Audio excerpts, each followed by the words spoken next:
The Subcommittee on Livestock and Foreign Agriculture will now come to order.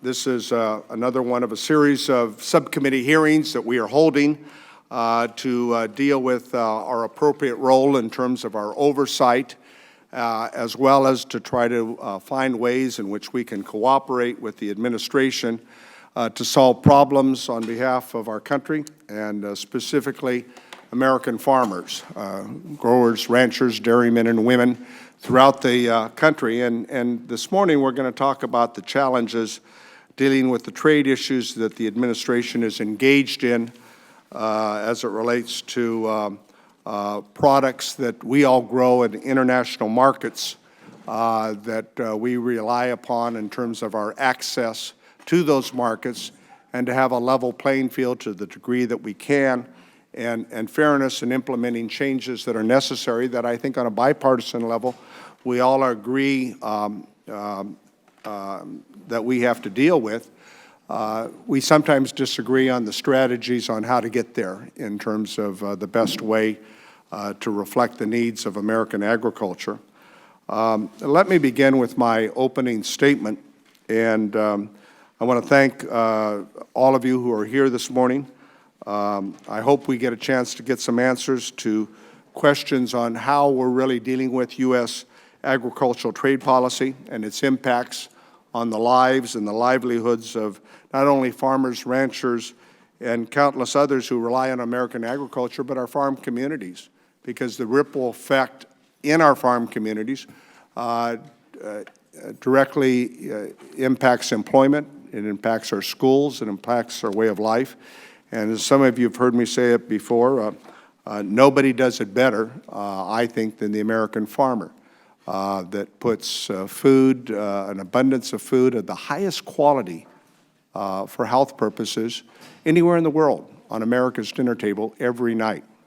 So I'm going to start off by reflecting and you'll get a sense from my comments, a show that many of us grew up with as kids that I reflect upon on occasion, and that is Dragnet. Now, how many of us remember Dragnet as a kid and used to watch it? Wood Sergeant Friday used to always say, "Just the facts, ma'am." Okay, well, I'm going to talk about this morning in my opening statement just the facts as I see them. Trade is especially crucial in California, where we export over 40% of this incredible abundance of cornucopia that we produce, about $50 billion a year at the farm gate. In 2017, over $20 billion of that was reliant upon our ability to export to Mexico, to Canada, to China, to India, all around the world. We are very good at growing things. We've been blessed with an abundance of good farm country. Today, members of the subcommittee, we have a very good, distinguished group of individuals who I've worked with, and I think many of you know. We have Ambassador Greg Dowd of the Office of the U.S. Trade Representative, and we have USDA Undersecretary for Trade and Foreign Agriculture Affairs, Ted Mckinney, who many of us worked with over the years. And these two gentlemen have a wealth of experience of working here on the Hill. This, as we like to say, isn't their first rodeo. We believe that these two individuals are the most directly involved in the administration's discussion on agricultural trade policy, so we're very glad that they would take the time to update the subcommittee on the challenges we face. Given the ups and downs of the trade discussion in recent months, we're all interested in, I think, where we are today and where we're going. That's what my farm country wants to talk about. We know that farm bankruptcies are the highest that they've been in a decade. After record highs in 2013, farm income is forecasted to fall below $70 billion for the third straight year. And crop prices in many areas have cratered from record highs within the last decade to generational lows. Dairy and livestock farmers are struggling. California wine exports to Europe are down 15% and down 25% to China. And the target of California-grown fruits and nuts, and we produce half the nation's fruits and vegetables, and 70% of the world's almonds and 50% of the world's pistachios, is projected to cost our growers this year over $2.64 billion.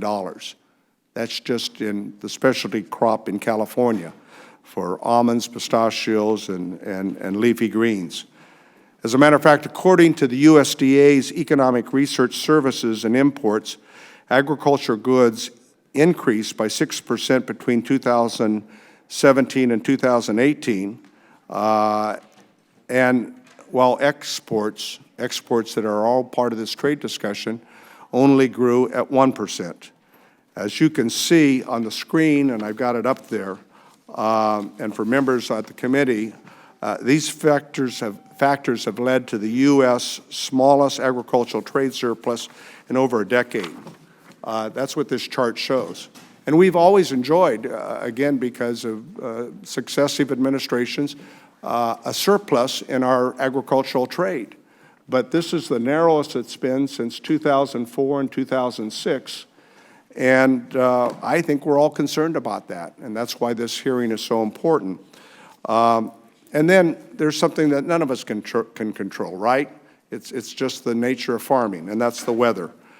Flooding continues to ravage prime corn and soybean regions in the Midwest.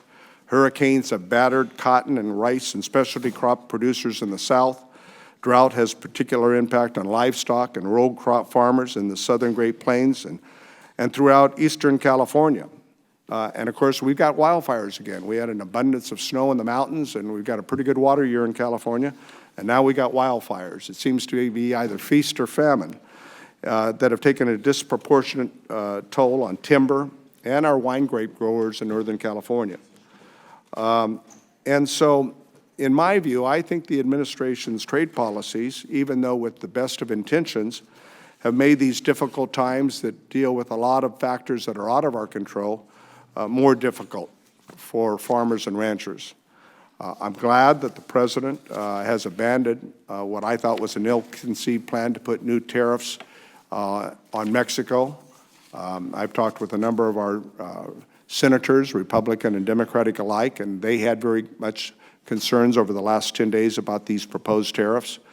But I do remain concerned about the exercise that this exercise has created in slowing down the momentum that existed after the administration agreed to lift the 232 tariffs, which I think was an important step, and Ambassador Lighthizer had indicated to many of us was part of a series of milestones that needed to be achieved to bring the USMCA, the U.S.-Canada-Mexico agreement, before us.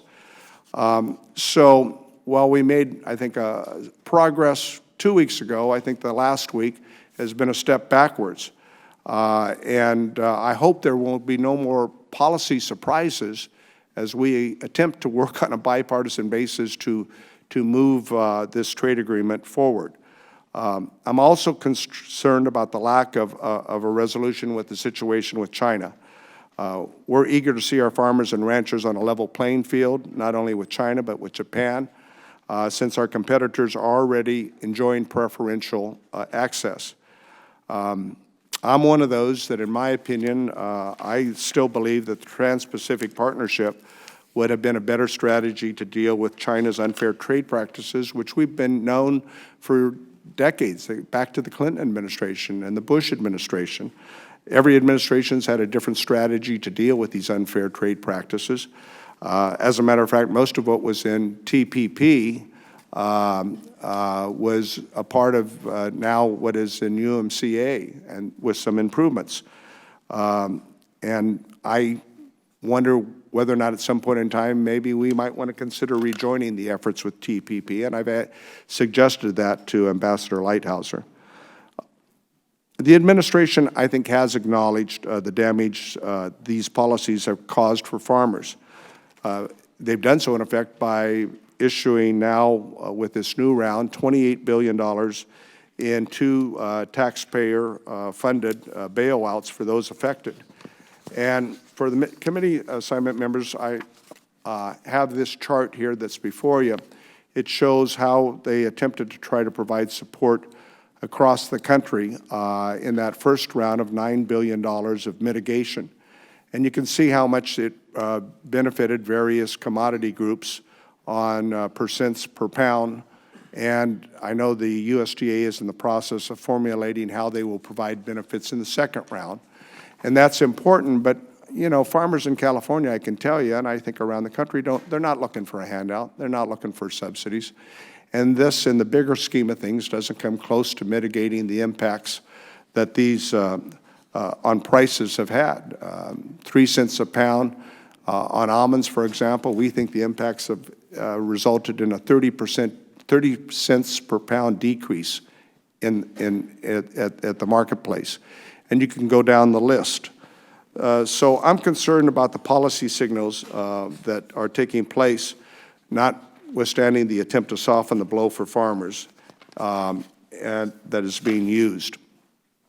Gentlemen, as I said on the outset, I have respect for both of you. You're knowledgeable, and you've been around for a while. As we say, it's not your first rodeo. I know Secretary Perdue and Ambassador Lighthizer are also doing everything possible to resolve these issues. And I know we all share in this committee on a bipartisan basis the goal of seeing American agriculture succeed. We all represent American farmers, ranchers, dairymen, and women. You both have lived through the agriculture going back to the 1980s. You've seen firsthand the foreclosure crisis followed by a grain embargo. You know how destructive trade wars are on the farm, especially when we compound additional market stresses. Whether we're talking about on the farm or on the boardroom, you know, we all know that there needs to be a plan in place. And so that's what we're going to be asking you here this morning. Where's the plan in place? Farmers don't operate without one, and I think it's reasonable to expect the same from this administration. Let me tell you a story about a conversation I had last year over dinner with the European Union Commissioner for Agriculture and Rural Development, Phil Hogan. And Phil Hogan and I have gotten to be friends. And he said, Jim, he says, let me tell you something. He says, we just finished our agreement with Canada. He says, we're finishing our agreement with Mexico. We're working with the Mercosur countries, and we're negotiating with Japan. And this is what the EU Ag Commissioner told me. He says, when you figure out what your trade policy is, let us know, and we'll dust off TPP and we'll get to work. And so what we're trying to figure out is what our trade policy is. I want to hear the plan for getting our agriculture trade policy back on track today. I'm not looking to point fingers or buck passing or blaming the last administration. That doesn't get the job done. The time for all that is past. We're here in a trade war now for over a year. I don't think anyone wins a trade war because I think everybody has leverage. I mean, we haven't even seen the Chinese talk about the $1 trillion in American debt that they have, or their ability to go to security markets every month. And so this tariff poker war, I think, is one in which no one wins. So the President promised 3.5 million American farmers and ranchers that he'd get them more of what they've had before and not more subsidies. We know that for China, the easiest thing for them to do is to buy more ag products. They have the market and they have the need. And clearly there are other issues at hand here that I know the trade ambassador is trying to negotiate, and that's important.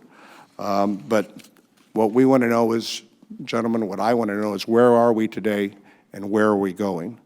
And with that, we'll look forward to hearing. I'd like to defer to the ranking member of the subcommittee for any opening statement he might like to make. Well, thank you, Mr. Chairman. Good morning to everybody, and particularly want to thank our two distinguished witnesses for being here today. Now, there's no question, nobody has to be reminded that trade is of incredible consequence to American agriculture, from the hog farmer in North Carolina to the almond grower in California, or almond, as I understand they say in some places. That's when they're on the ground. From the wheat farmer in North Dakota to the cattle rancher in Texas, and for every farmer and rancher in between, agriculture trade and access to international markets obviously is absolutely critical. It's the difference between staying in business and not staying in business. While this committee has long extolled the virtues of trade, we have also watched our producers struggle with challenges in the U.S. farm economy. Net farm income has fallen to half the level it was just 6 years ago. These struggles have been intensified by the illegal trade practices of some of our top trading partners, and we know who they are. Agriculture can ill afford the market distortions that come when our competitors cheat, and that's quite honestly what the president is trying to battle. For example, China drives down prices here in the U.S. by building huge stockpiles of commodities, and it props up its wheat, corn, and rice farmers with more than $100 billion in annual support. That's 3 commodities, $100 billion in annual support, not 5 years, annually. American farmers can compete with anyone, but only if they have a level playing field on which to do so, and that's what the president's trying to do. Beyond reaching a conclusion to the negotiations with China, there are steps that can be taken today to increase opportunities for U.S. agriculture exports right here before us. In the 2018 Farm Bill, we were able to provide a solid foundation for the promotion of U.S. farm products in the Market Access Program, the Foreign Market Development Program, the Emerging Markets Program, and technical assistance for specialty crops. I look forward to hearing an update from Undersecretary Mckinney on the work this administration is doing to implement these provisions and to aggressively promote U.S. agriculture products overseas. We also have before us another significant opportunity to expand U.S. trade by swiftly approving USMCA, which the chairman alluded to a few minutes ago. Analysis by the U.S. International Trade Commission indicates that American agriculture exports will increase by at least $2.2 billion under the renegotiated deal. Additional gains are likely to be seen from science-based improvements to export procedures and cooperation on agriculture biotechnology. With the most recent agriculture trade surplus having fallen to just $10.9 billion, an increase in exports provided by USMCA is significant to our producers and to the rural communities in which they live.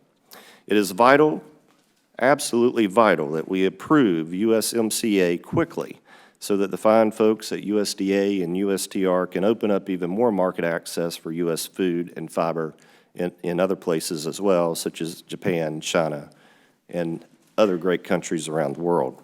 Now, Mr. Chairman, I have a letter that I understand was delivered this morning, or at least I received a copy of it this morning. I think all received a copy of it, and I think it's appropriate and fitting, and you're going to request that we submit it for the record. Over 900 agricultural organizations throughout the country supporting the United States-Mexico-Canada Agreement on Trade, and without objection, we will submit it for the record. I agree.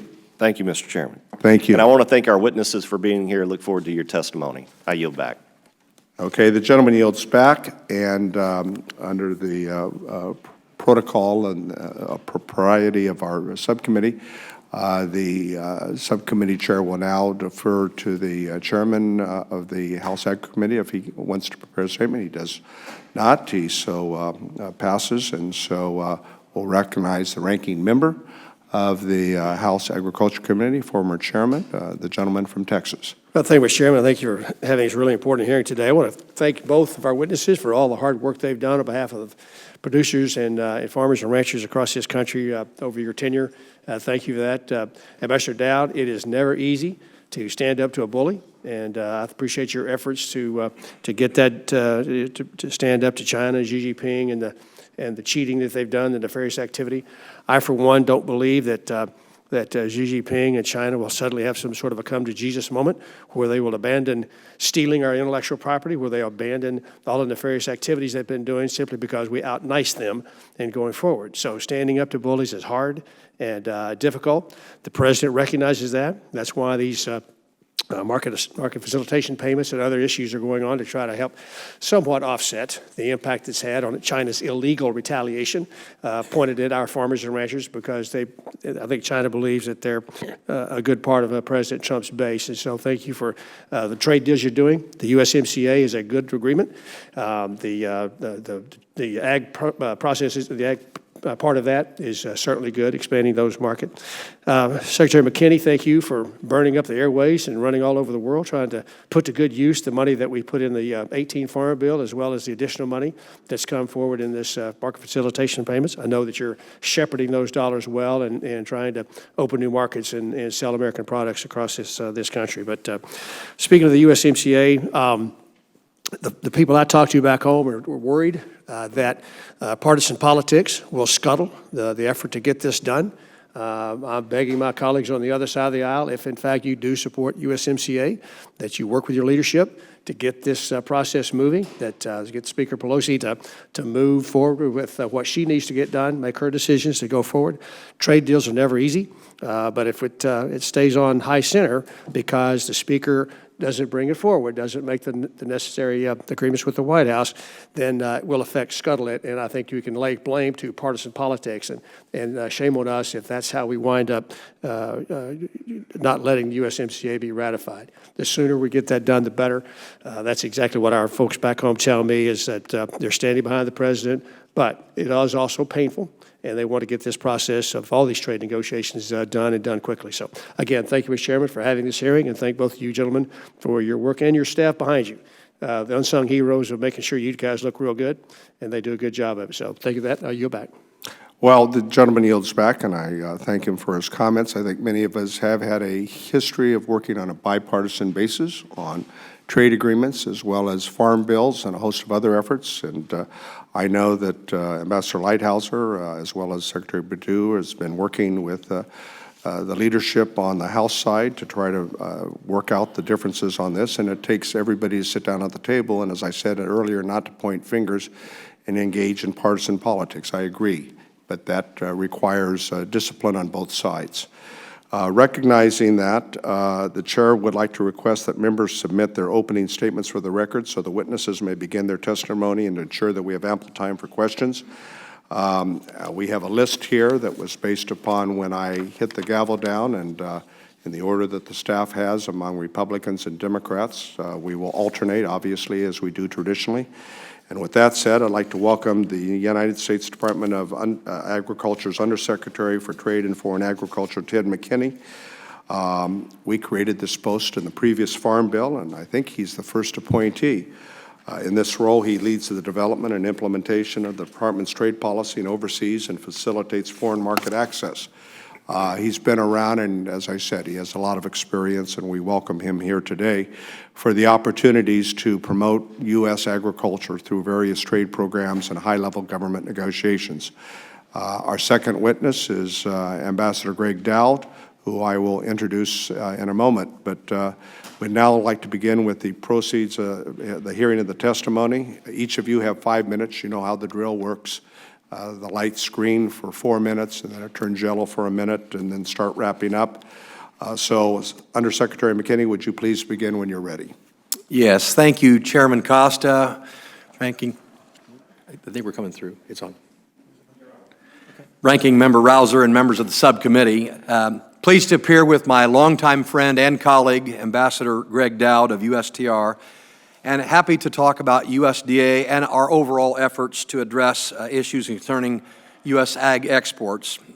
I must thank Secretary Perdue and President Trump for the appointment to this position. I'm honored to be the first. That doesn't mean trade hasn't been a focus, but I'm honored to be the first.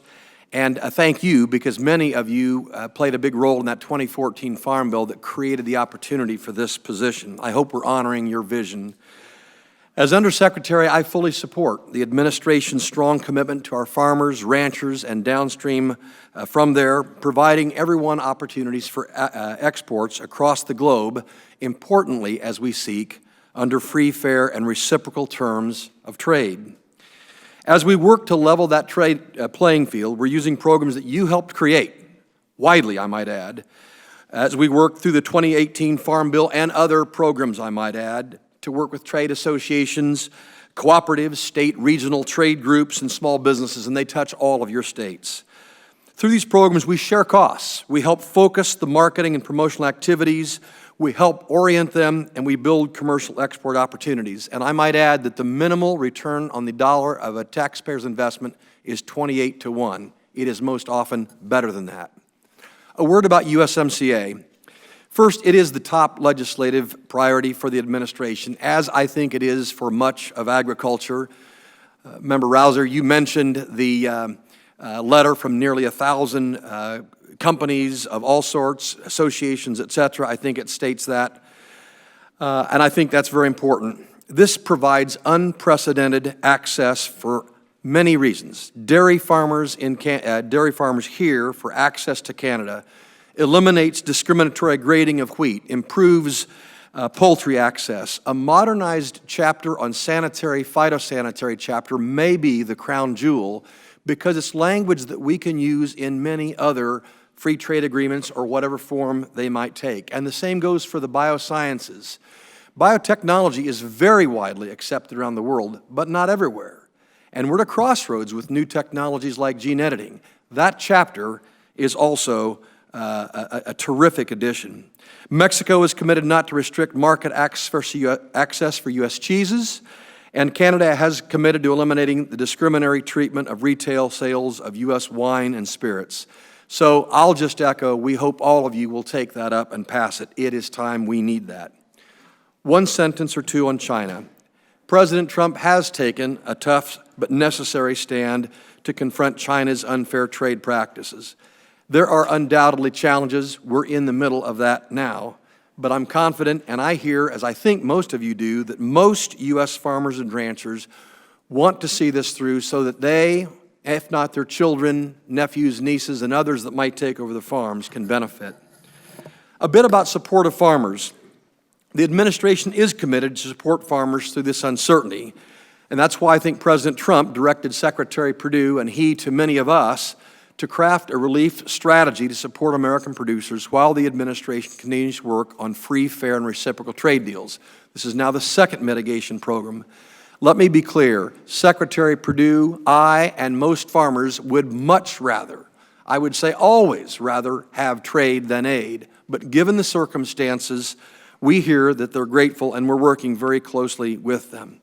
A big piece of that, well, a piece of that is the ag trade promotion. It's the additional $100 million in mitigation 2 on top of the $200 million in mitigation 1 that goes to opening new markets, and we're already seeing great results. So my challenge, the challenge given to me, I embrace Secretary Perdue's charge to be U.S. agriculture's unapologetic advocate around the world. My most important role is building personal and trusted relationships. In my confirmation hearing, I shared that I wanted to be the happy warrior, and I hope that I am. Warrior in the sense that the cause is just, it's difficult. Happy in that we have to build trust, understanding, and progress. In fact, I just returned from a trade mission last week to Colombia. By the way, the Colombia Free Trade Agreement with the U.S. is working marvelously. That doesn't mean there's not always issues.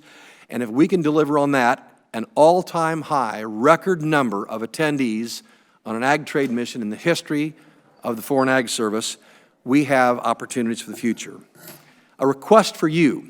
We're always needing your help to speak to your state departments of ag, your small, medium, large businesses, and encourage them to join us on these ATMs because they are successful.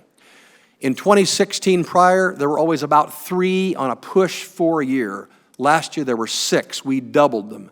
This year there will be 7. We're going for 8 or 9 because they are successful. And thank you, it was mentioned earlier, MAP, FMD, EMP, TASK are all incredibly valued. We're grateful for the additional funds. Mr. Chairman, concludes my statement. Thank you all. I'll look forward to your questions after my colleague's statement. Thank you very much, Mr. Undersecretary, for your comments, and I think that gives a good basis for discussion following your testimony. I'm one of those that support that effort on the Trade Promotion Authority and obviously believe the Colombia Agreement was important, which is why I voted for it. We now have our second witness, Ambassador Greg Dowd, who serves as the Chief Agricultural Negotiator in the Office of Trade Representative, Ambassador Lighthouser, who's had numerous conversations, and I must give him high marks for his efforts on the Hill over the last 3 months in working members on a bipartisan basis to try to answer questions and deal with issues that we all have with regards to not only the U.S.-Mexico-Canada trade agreement, but also this vexing challenges we have with China and other countries. So with that said, Ambassador Dowd, we welcome you here today and we look forward to your testimony. Thank you, Chairman Costa, Ranking Member Rouser, and other distinguished committee members. I want to thank you for the opportunity to testify today on President Trump's agricultural trade policy agenda. Ambassador Lighthizer and my colleagues at USTR and USDA have been working around the clock to address ag trade issues with our trading partners and increase export opportunities for farmers, ranchers, workers, and agribusinesses. I look forward to highlighting our efforts in multiple areas. The U.S. is the world's largest exporter and importer of food and ag products. U.S. agriculture has posted an annual trade surplus for well over 50 years. Overall, U.S. farmers and ranchers export more than 20% of what they produce, and in 2018, ag exports reached nearly $145 billion, an increase of 1.4% over 2017. Every day, this administration and the men and women at USTR and USDA work to expand export markets for American agriculture. Whether it's poultry and beef to North Africa, pork to South America, grains and horticulture to Asia, dairy to Chile, the list goes on and on. Let me focus my remarks today, however, on major trade initiatives of this administration. First, passage of the U.S.-Mexico-Canada agreement is an absolute necessity for U.S. agriculture. Since the implementation of NAFTA in 1994, our ag exports to Canada have increased 289%, and our ag exports to Mexico by 311%, creating our first and second largest export markets in 2018, worth a combined $41 billion out of $145 billion in ag exports last year. In accordance with our TPA requirements, USMCA creates new market access for dairy, poultry, and eggs into Canada above and beyond existing access under NAFTA and what was negotiated in TPP. USMCA maintains duty-free access to Mexico, allowing U.S. producers to build upon the $19 billion in ag exports last year. In addition to the current exports of dairy products to Canada from the U.S., Canada will provide new dairy TRQs exclusively for the United States.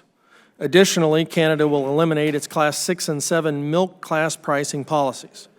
This is critical as we work to prevent Canada from externalizing the cost of its quota-based dairy program by undercutting U.S. skim milk powder prices in third country markets. USMCA also guarantees market access for poultry and eggs under new TRQs exclusively for U.S. producers. The need for this market access has never been more urgent as more countries fill Canada's WTO chicken TRQ, resulting in a decrease in U.S. market share in Canada from 75% in 2014 to 66% last year. For the first time in a U.S. trade agreement, USMCA specifically addresses ag biotech to support 21st century innovations in agriculture. The text covers all biotechnologies, including new technologies such as gene editing. In contrast, the TPP text covered only traditional recombinant DNA technology. For decades, U.S. wheat growers have raised concerns that U.S. wheat shipped to Canada must be graded as feed wheat, even though it may be high quality. Canada agreed to grade imports of U.S. wheat in a manner no less favorable than it accords to Canadian wheat. There are many additional improvements of USMCA over NAFTA, including procedural safeguards for recognition of new geographic indications and Canada's commitment to ensure that British Columbia eliminates its discriminatory treatment of U.S. wine in grocery stores. The urgency to pass USMCA cannot be overstated for U.S. agriculture due to the size of the Canadian and Mexican markets for U.S. ag products. In addition to USMCA, a tremendous amount of work has gone into negotiations with China since President Trump and President Xi met in Buenos Aires back in November. The administration has negotiated in good faith since then, twice delaying the scheduled increase in tariff rates due to progress in the trade talks. However, because China backtracked on significant commitments that it's made during the course of these negotiations, including on ag issues, President Trump directed USTR Lighthizer to increase the rate of duty on $200 billion of Chinese imports from 10 to 25% on May the 10th. The U.S.-China economic relationship is very important, and the Trump administration is committed to reaching meaningful, fully enforceable commitments to resolve structural issues and improve trade between our countries. In 2018, the U.S. exported $13 billion in ag goods to Japan. The President, Ambassador Lighthizer, and I all understand the urgency to advocate these negotiations as soon as possible. We have also published our negotiating objectives for trade agreements with the EU and the UK. Continued adoption of technology by U.S. ag producers is a vital element to maintain U.S. global competitiveness. A cornerstone of U.S. trade policy is to promote the adoption of our trading partners of transparent, predictable, and risk-appropriate regulatory methods that are based on science. We are working in the WTO Codex and with several like-minded countries to advance this objective. Thank you. I look forward to working with the committee to implement the President's trade policy agenda. I'm happy to answer any questions. Thank you very much, Ambassador, for your focus and succinct testimony. And I think, as you noted in your comments, there are a number of significant accomplishments that have been achieved in USMCA, and it's one of the reasons I think it's an improved NAFTA too. Let me begin with my questioning. China's retaliatory tariffs, as I indicated on my opening statement, have had impacts across the board. It's been one of the growing markets for U.S. agriculture, and dairy producers, as an example, have found more than 10% growth each year over the last decade. But this year, with their retaliatory tariffs, it's reversed some of those gains. First quarter exports in 2019 were down 40% over last year, even though China's overall imports are up 13%. Obviously, if this continues, dairy producers think they'll lose as much as $5 billion by the end of 2020.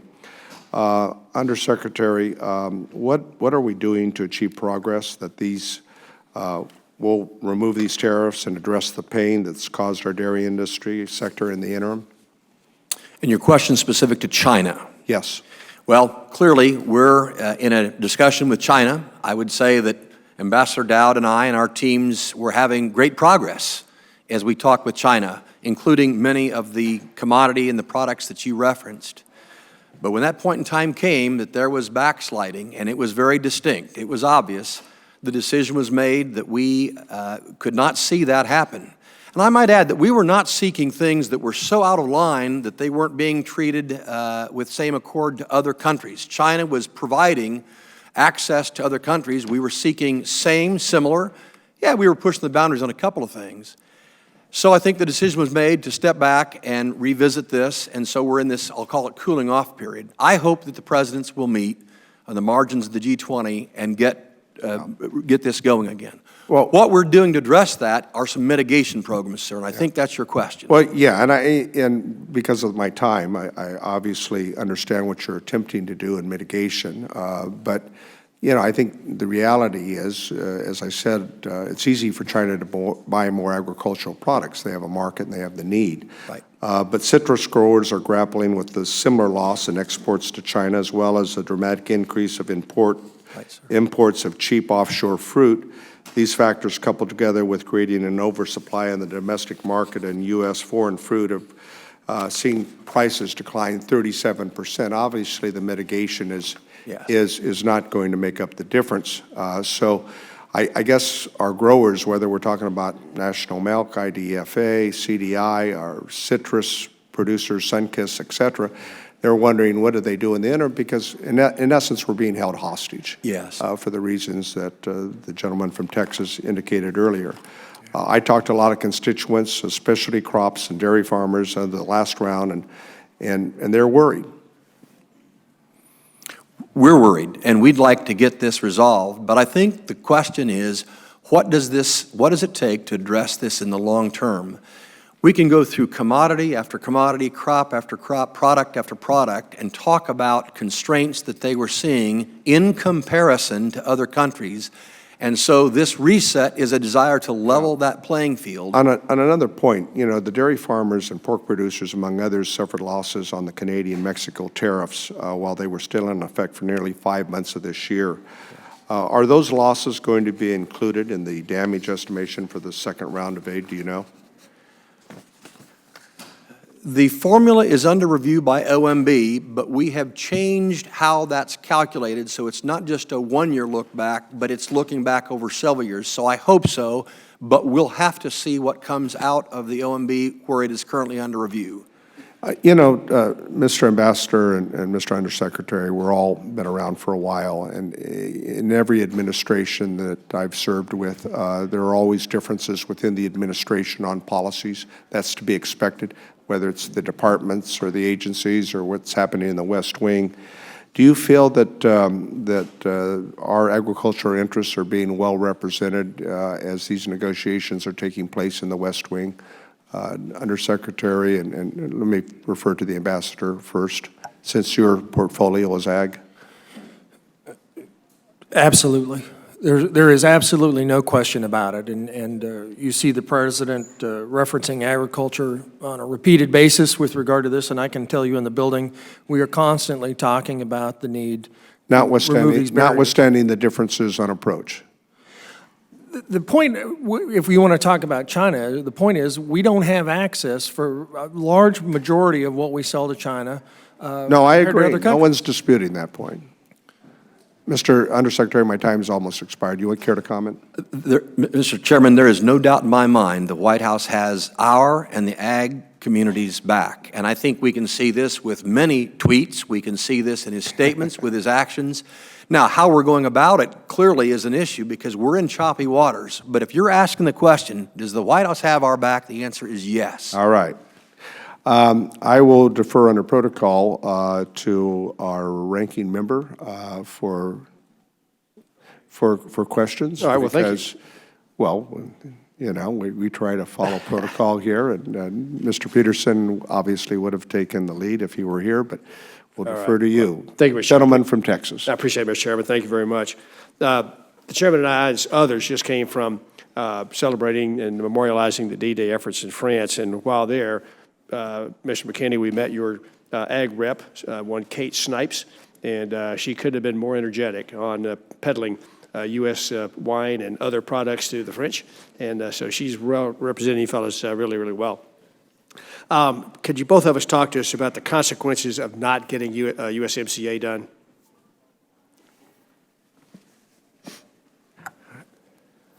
Well, we just must get it done. I don't even want to think of the alternative. And it's not just because of its reach and its importance, USMCA we're speaking of, across 3 nations, that goes well beyond agriculture. I mean, our interest here is, of course, agriculture, where it is just crucial.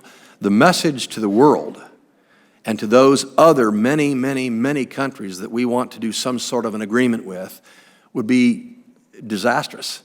So our hope, that's why we're here in support of USMCA. It's why we're happy to answer and provide any information that would be of assistance to any or all of you. But Congressman, we have got to get it passed. It is it's the template by which we're going to model so many of the things, and not passage is just simply not an option in our point of view, sir. Greg, anything to add to that? I would just simply add that we've got plans to move forward in a lot of different places in the world, and if we don't get USMCA done, it halts the entire trade agenda of the entire administration. All right. Greg, talk to us a little bit about, recently we had 2 separate WTO dispute settlement panels that found that China's tariff rate quotas for wheat, rice, and corn and their domestic supports for grain producers were inconsistent with its WTO commitments. Can you highlight the impact that China's ag policies have had on our producers, as well as what could be our next steps in trying to hold China's feet to the fire on their agreement? Yes, sir. I actually think those are 2 of the most significant WTO cases in history, and 2 of the biggest wins we've ever had at the WTO. You know, China's subsidies in wheat and rice were extraordinary. You know what the number is, somewhere around $80 billion. Well, we've been told 100 a year, which dwarfs. And that when you throw corn into that, in this case didn't even include corn, Right. and that was a time when their support price for corn was over $9 a bushel. Fortunately, we've won both of those cases, and in fact, we now have recently learned that China and the U.S. have notified the chair of the dispute settlement understanding that we have jointly agreed to a reasonable period of time with China to come in compliance with the AMS panel report by March the 31st of 2020. So we'll have until then for them to reset their processes. Do you think there's enough transparency in how China operates that we'll know whether or not they actually keep their commitment? Well, this transparency issue is actually the biggest thing that we are pushing at the WTO right now in agricultural discussions. You know, China hadn't reported what their subsidies were to the WTO until recently, back to 2012. And we have enormous concerns with what's going on in India. We have issued the first ever in agriculture counter notifications at the WTO with regard to what India's subsidies are. And I think that has sent a really strong message that the United States is showing leadership and is really pressing people to abide to their obligations. So Greg, for the record, can you visit with us real quickly about what the impact that China cheating on their commitments has had on world markets and U.S. producers? Well, it's not just for U.S. producers. It Well, depresses the markets, price of these of rice and corn and wheat for farmers all over the world. All right. Thank you, Mr. Chairman. Now you're back. All right, the gentleman yields back, and we'll recognize the gentleman from California, Mr. Cox, for 5 minutes. Thank you, Mr. Chairman. I have a letter here from the Almond Alliance of California requesting they receive their full $63.3 million damage allocation assigned by the USDA for the market facilitation program. And on behalf of myself and yourself, Chairman, I ask unanimous consent for it to be submitted to the record. All right. Without objection, the letter will be submitted for those on behalf of the California Almond Board. Thank you. Thanks so much. And Mr. Dowd, my district is actually the top producer of both almonds and dairy in the United States, and farmers from both of these commodities have naturally been hard hit by the trade war. And so what new market opportunities for almonds and dairy can we expect to become available soon? Who did you direct that to, sir? Ambassador Dowd, please. Okay. Congressman, I think the big thing that we can talk about here is USMCA on the dairy side. You know, we work very, very hard to make progress with Canada. The ITC report says that U.S. exports of dairy products to Canada will increase by $228 million. I think that is a sizable quantity, and another $51 million to Mexico. So that's a significant piece of progress on the dairy side right there. Well, great, thanks. And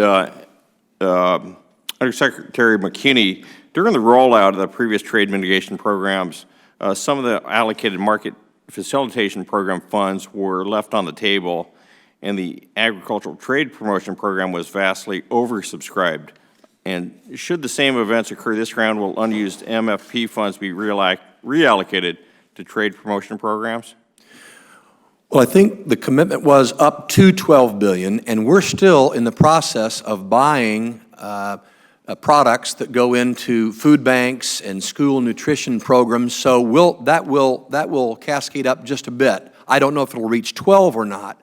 Your question about reallocation, I don't know. We were satisfied and pleased with the $200 million that my mission area received for ag trade promotion. This is the 3-year or up to 3-year market development program funds that are being rolled out now, I would add successfully. We were delighted that here under mitigation round 2, we'll receive another $100 million. Now let me put this in perspective. French wines in Europe have more than $200 million in support. Our total MAP program monies each year is at 200. Not a complaint. We're grateful for what we have, but it gives an illustration of the opportunity we have with this surge capacity, this ag trade promotion, and we're putting that to good use. Now, to your earlier question, I want you to know that I suspect, I'd have to go back and check calendar, but I suspect we have more visits with the almond folks and the dairy folks than any other group of commodities across the board, and happy to do it. They're always insightful, and we're continuing to work with them on ATP and so many other things. I'll add one other thing, because it's worth noting. I have not missed a single conversation with a single government official on all my trips without talking about these nefarious geographic indicator issues coming out of Europe. I don't know if we've made progress, but I think so, and I think that is part of what USMCA helps to address with respect to Mexico. So just 3 different examples, sir. Well, thanks so much. And, you know, when Secretary Perdue was here last time, he said that the USDA was, quote, taking the lead in getting back to markets that ag producers here have lost due to the trade wars. And can you give us just a bit of a status update as to what you're doing to actually accomplish that task? Yes. Let me say it's always with our colleagues with USTR, and proud to do that. But yes, 2 or 3 illustrations. 2016 and prior, the norm of USDA was to have about 3 large ag trade mission visits per year in some part of the world. Last year, we doubled that to 6. This year, despite the shutdown where we had to postpone 2, we will deliver on 7, and next year we're looking to do 8 or more. That doesn't include the bilaterals where I or Greg and I, as we have done a couple times, go in and out on a more quick basis where we speak to government officials. I'll add to you, and I mentioned in my opening comments, MAP, FMD, EMP, task programs, all being utilized, in a couple places underutilized. The market samples program, the emerging markets program, we want to encourage, and we are, people to dive into those a bit more because some funds are being left. Not a lot, but some, and we want to be fully utilizing them. The last thing I'll say is that the creation of this position allows us to be more nimble. I've got a bigger team. We've got people at post in the embassies in 93 areas. They are terrific people. And so to go in and out as we have been, I've been about 17 countries, 350,000 to 400,000 miles into my million-mile quest. And all of those do result because there is nothing better than simply showing up. It's true. You build trust, you build relationships, you resolve problems. And so these are just a few of the things we're doing, sir. But I would say, specific to this group, it's the use of all your terrific programs. The gentleman's time has expired. Thanks so much. And the chair will now recognize the ranking member of the subcommittee, Congressmember Rouser from North Carolina. Thank you, Mr. Chairman. Again, greatly appreciate our two witnesses being here today. I want to focus in on the EU here for a minute. The administration, and I was pleased to see this, included comprehensive market access for agriculture in its negotiating objectives for a trade agreement with the EU. And of course, as you know, the EU has also recently announced its list of products for retaliation in the WTO's civil aircraft dispute, and that list includes many ag products, among them one of our big products in North Carolina, sweet potatoes. And what have been some of the difficulties for the U.S. when dealing with European agriculture that you intend to address during these market access negotiations? And to add to that, can you commit to continuing to work on ways to address these retaliatory tariffs and particularly our sweet potato issue? Either one of you. I appreciate that question, and the overall with regard to agriculture, we struggle with the EU across the board in terms of their acceptance of our use predominantly of technology to grow food. That manifests itself in the fact that we have a $15 billion trade deficit with the EU just in agriculture alone, which is extraordinary. The EU across the board always comes up with a reason not to take our agricultural products. And sweet potatoes is just a great example where they've changed the MRL on fungicide and for all intents and purposes locked us out of the market. And I just want to give a shout out here to Undersecretary Mckinney in terms of the work that he has done at the Codex to work on MRLs and everybody at USDA and USTR. The EU is actively undermining our efforts at the Codex, and Undersecretary Mckinney is taking them head on in that regard. Mr. Undersecretary, you want to add to that? We've met with your sweet potato growers, love them. My wife and I are fans, so count us in. I think Ambassador Dowd said it like it is. The EU has been very, very difficult. I think the precautionary principle has a stranglehold on the area, and we're seeing it manifested in crop after crop, livestock and poultry, all of it. My only hope is that the settlement, the case will get resolved amicably. They'll realize that the WTO has made the determination, not the U.S., and that we will not get to the point that there is retaliation. And we're a ways off on that, so we're hopeful that that will get resolved. But I think it points to the larger issues that we're facing with our friends across the water. You know, these non-tariff trade barriers, it's been my observation in life that if you don't want something, one excuse is just as good as another. And therein, that's case in point what we're dealing with the EU, but also with Asia too. It seems to me we need to have some type of comprehensive strategy to deal with these non-tariff trade barriers. I'm not smart enough to tell you what it is. Perhaps no one else is either, but have you given any long-term thought to this and how to deal with it? Just a couple, and really it comes through each and every trade negotiation, each and every interface. We talk SPS issues on every single one of my visits. And sometimes we are successful. Sometimes we're successful, sometimes it's a bit more difficult. But it is a full court press. It's a leave no stone unturned kind of strategy. But I will say, I think we are making some progress. It may not seem like that now because we have so many larger countries where we're having some issues, and we'll have to work through those.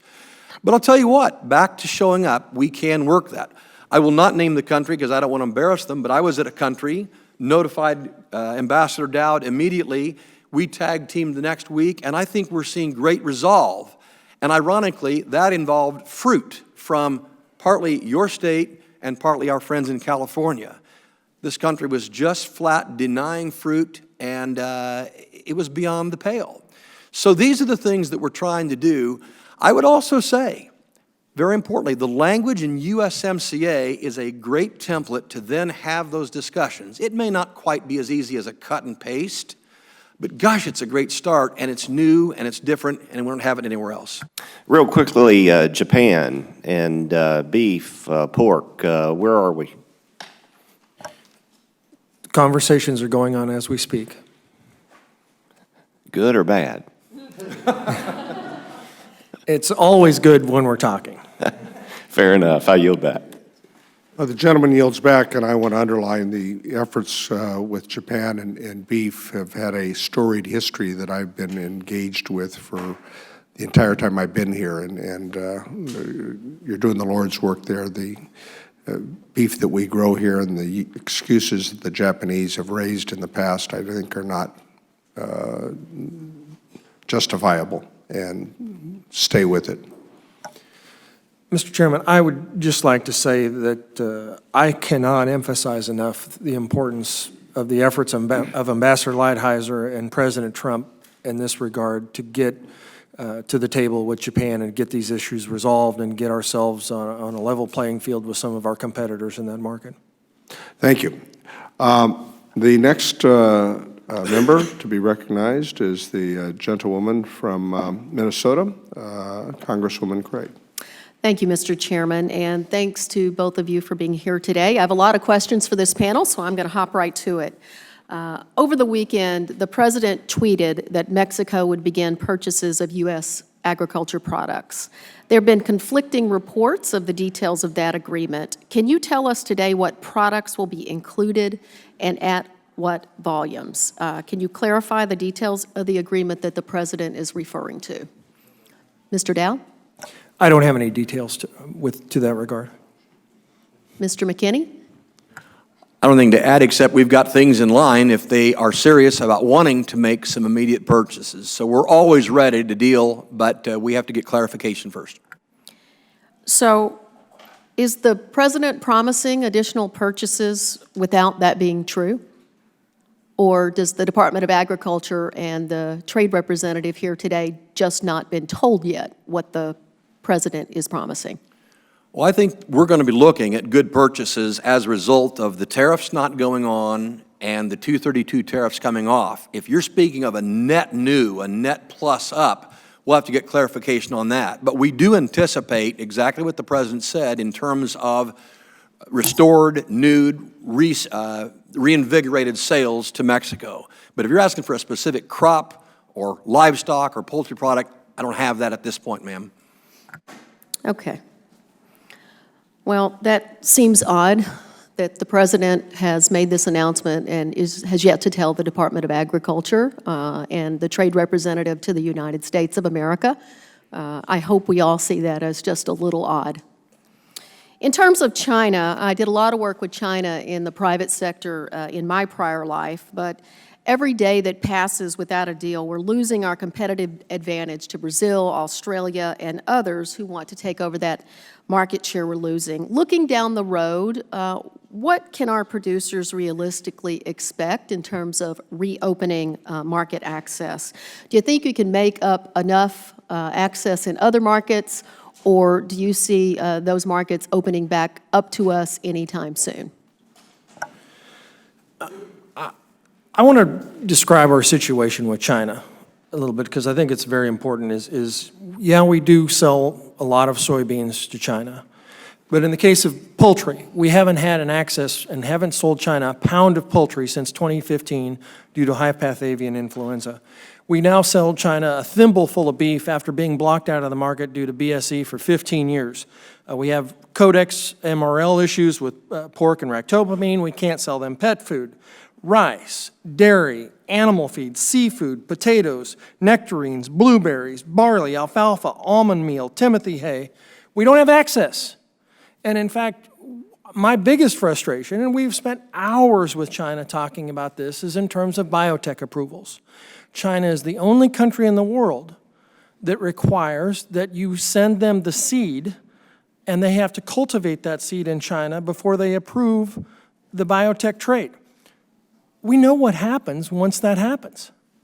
This is a frustration, and we've had Ted and I, an enormous team at USDA and USTR, have spent hours and hours and hours with China trying to resolve these structural non-tariff trade barriers.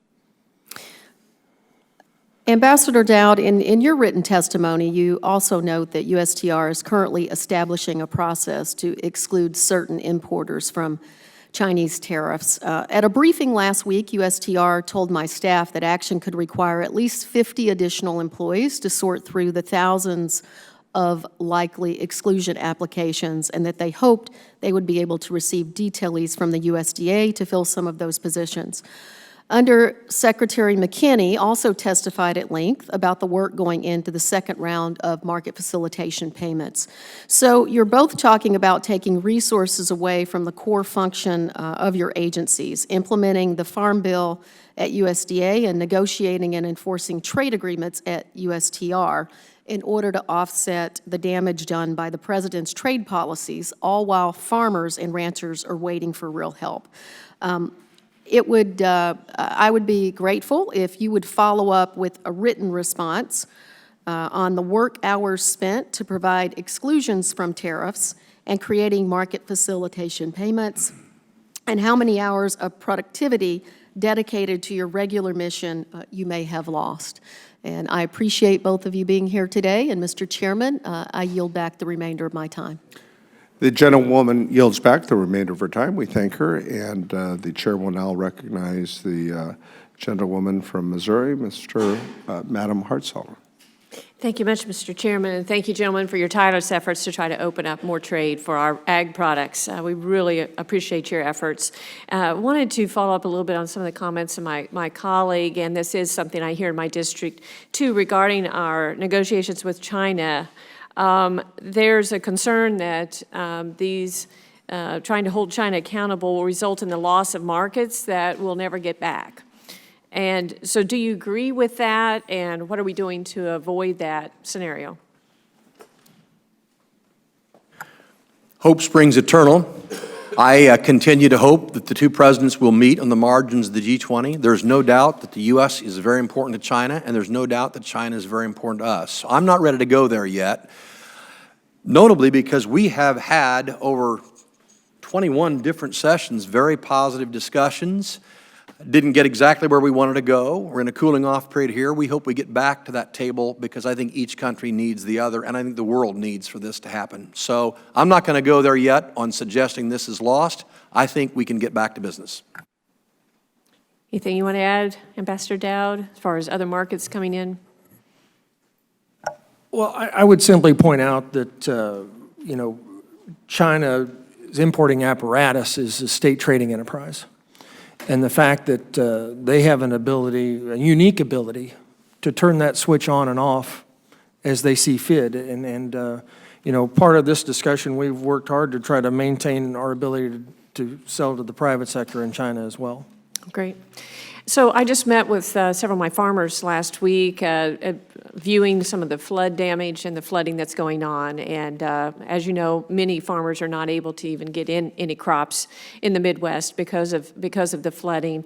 And I had some questions. I know this isn't your exact area, but on the market facilitation program, I wondered if you could help out. We just have some practical questions. Of this first tranche of 14, I see that we've got $14.5 billion that's going to be made in direct payments. How much of that is going to be in the first tranche? I think they said something, they're dividing that up because we hope for changes Sure. in policy. So let me start there. Sure. I don't know that they've got an exact amount, but I think the first tranche will be heavier because of the immediate need. Okay. Beyond that, it's at the OMB. I am disallowed by law from getting the specifics. I'm sorry, but as those comes out, we'll let you know that. But I want you to know that they're very sensitive to the whole additional complication of the flooding and the consistent rains. Great, and you'll probably answer the same way on these others, but when will we know the county rates for the MFP? Don't know. In OMB. Okay. Farmers last week were trying to make a decision between taking prevent plant and wondering about if they should try to hope that the water gets off and they'll be able to plant something so that they get the market facilitation program payment, because that's only going to be on planted acres. Yes. And the date was Monday to take prevent plant from the FSA, Yes. and the date is Friday for RMA. Yes. And I know there was going to be some discussion about aligning those dates. Are you aware if those dates have been done yet? I can't answer the specific question. I can say that last night, 6:30 or 7, the Secretary issued a statement that tries to clarify at least a little bit without disobeying the law. Basically, what that was is to try to encourage farmers again to make the decision based on their own right, best farm, soils, conditions, et cetera. And I think it was basically a statement that says the $3 billion that you all passed on disaster payments and the $16 billion, 14.5 would be market facilitation. We're going to maximize as best as we can, as the law allows, to address these kinds of things. So that's coming as quickly as we can, ma'am, and we've got the farmer at heart. We understand that these are different dynamics, all sort of piling on each other, and we want to try to make it as flexible, but also, ma'am, as easy as possible. We got good feedback from Mitigation 1 that it was a fairly simple program. Not perfect, but a fairly simple program, so we want to try to keep it in that vein, ma'am. Thank you. Okay, well, I'll follow up on that, but appreciate your efforts traveling around the world like you are. I wanted to focus on what you've been doing with the $200 million last year and the $100 million. You've already talked about that a little bit. You've talked about how you're seeing great results. I took some of the notes from your earlier questions, talked about the number of trips, 3 last year. Or you took 6 last year compared to normally 3. Hope to have 7 this year, 8 next year. You talked about emerging market funds. They're not all being used, and that's, you called on us to maybe reach out to people back home and let them know those funds are available. You've had a trip to Colombia. Can you just expound some more on some of your successes that you're seeing with your programs, not just trips, but actually results and new markets opening up? Yes, I'll try to do that, and I'll use different examples. Last year, we took a trip to Guatemala, Honduras, and El Salvador, which we know are sending a lot of people up to our southern border. And so I went in thinking, okay, no stone unturned. I've been saying it. We're going to go down here and see what we can do. The sales from that, now validated more than 12 months later, set the all-time high record of an ag trade mission in the history of the Foreign Ag Service. I am still in disbelief. Now, that's no disrespect to those people, but it makes a statement that though that's not a China, Canada, Mexico, Japan market, probably never will be, it does say that there's business out there if we go knock on the door, develop friendships and respect. So this is the kind of thing we try to repeat. Now, to be sure, we're never going to get to the point in one visit like we have over time. But I hearken back. I'm a history buff. I'm a World War II history buff. Look where the Southeast Asia region, notably Japan, was at the point in time of the end of World War II. Look where Germany and much of Europe was. They are now terrific trading partners. We're working through some issues, to be sure, but terrific trading partners, and that's what we are seeking to do. So more than half of the ag trade missions every year will be to these not developing markets in the world sense of third world, but markets we know, but we just haven't had the funding, the energy, the resources to go work on, and that's what we're doing. All of these trade missions and the bilaterals also get into government to government. Oh my gosh, are there benefits there? Again, I'm not going to cite the country because I don't want to embarrass them because we're making progress. But Ambassador Dowd and I teamed up on one. It was a great USDA, USTR, USDA teamwork where we're now seeing access that we had not seen for years. I mean, they were thumbing their nose to our face. It was amazing, the rejections. So multiply this times many, many areas, and I think you get something. I'll also say something about leverage. When we were in Colombia, it's pretty clear that the president's strong stand on these kinds of things, I think, is a reason why they didn't want to pursue some other retaliatory kinds of things. We'll validate that in the next week or two, but that's certainly the sense I got. So showing up, working this, and standing tall and standing tough has, I think, seen results, notwithstanding the choppy waters we're getting through. With all due respect, Mr. Undersecretary, the gentlewoman's time has expired, but I'm sorry. I appreciate your enthusiasm. All right, the chair will now recognize the gentleman from California, Mr. Carbajal, for 5 minutes. Thank you, Mr. Chair, and thank you both for being here. Mr. McKinney, agriculture remains a top industry and core part of life on the Central Coast that I represent in California. And our wine, vegetable, and berry production consistently rank among the most profitable in the nation. Retaliatory tariffs are projected to cost California fruit and nut growers over $2 billion a year. That figure doesn't even include the losses that California livestock producers are facing, or the impact imports of foreign products have had on our markets. What is the plan to offset these losses, specifically for California specialty crop growers? 2, should I expect USDA's next mitigation package to direct funding to California specialty crop growers? And what is the long-term plan? Well, I think the long-term plan, to answer your last question first, is to try to right-size trade so that we have ongoing free, fair, and reciprocal access. And that is what we're trying to seek. You heard me just say that not one but 2 countries, China and this other one I mentioned, have rejected a lot of the products that you just mentioned. And so we're trying to get that so that there is free, fair, and reciprocal trade. And I think you're well aware of what we're trying to do there. I would say what we're trying to do in the meantime is the mitigation program. It is not the total be-all, end-all, and we know that. But gosh, we're getting feedback that says they appreciate the attempt. I think you know that in Mitigation 2, we have added tree nut crops into the market facilitation program. It's also in the purchases program.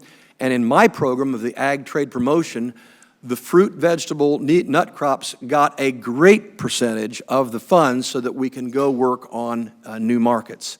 So those are some of the things that we're trying to do. Longer term, it's clearly open new markets, and that's where we are seeing some success.